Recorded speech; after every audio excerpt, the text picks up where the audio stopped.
Your soul is not a machine, yet the world treats it like a factory floor that never sleeps. You wake up already behind, your chest tight with the static of 1,000 notifications that sound like grinding gears. You aren't just tired, you are frayed. You feel like a piece of raw timber left out in a thunderstorm, beaten by the rain of expectations, swollen with the humidity of anxiety, and starting to rot at the edges from the sheer weight of being on 24/7. You carry your life like a heavy, unshaped log of cedar, burdened by the jagged knots of deadlines and the splinters of social comparison. Your mind has become a chaotic workshop where every tool is screaming at once, but nothing is being built. There is no rhythm, only a frantic noise that echoes in the hollow spaces of your exhaustion. You are brittle, feeling as if one more strike of the world's relentless hammer will shatter your grain into a million nameless pieces.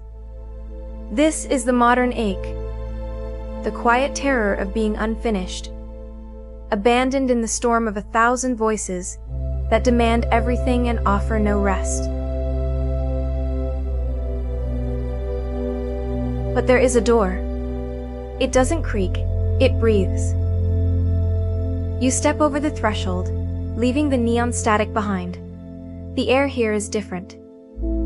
It smells of ancient resin, cold stone, and beeswax.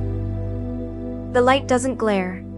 It filters through high, dust-moted windows in long amber fingers. In the center stands the workbench. And there, standing in the chiaroscuro of the afternoon, is the artisan. He does not greet you with a lecture. He does not demand an explanation for your cracks. He simply gestures to the stool. He picks up the wood of your life, the heavy, knotted mess of your anxiety, and lays it across the scarred oak of his table.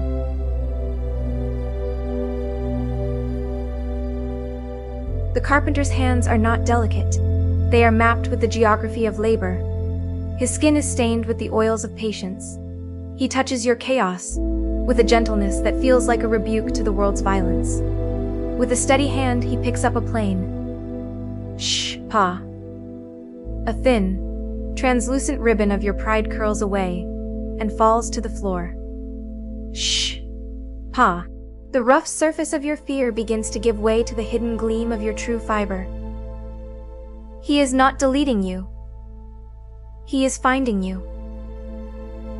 Every movement is a prayer of restoration. When he encounters a deep knot, that trauma you thought defined you, he doesn't discard the piece. He slows down. He pours a drop of fragrant oil onto the wood, rubbing it in with his thumb until the tension softens. He works in there, hidden presence, where the only sound is the rhythmic heartbeat of the tool against the grain. He is organizing the chaos, not by adding more, but by stripping away the noise until only the essence remains. Under the artisan's hand, you realize that your cracks were merely thirst. You see the sawdust dancing in the light, each speck a worry that he has turned into something weightless. The chaos is not gone. It has been redistributed into symmetry. He leans close, blowing the dust from the surface. His breath is the only wind you need. The wood is now cool, smooth, and grounded. It reflects the amber light. You are no longer a log lost in the storm. You are a vessel being prepared for a great stillness.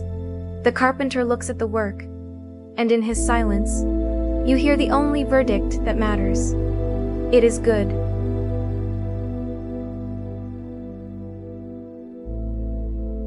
The tools are laid down.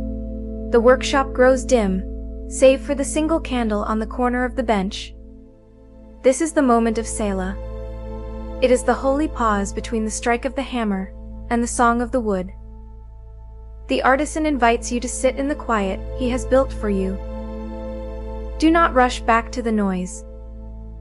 The chaos outside hasn't changed, but the order inside has been restored.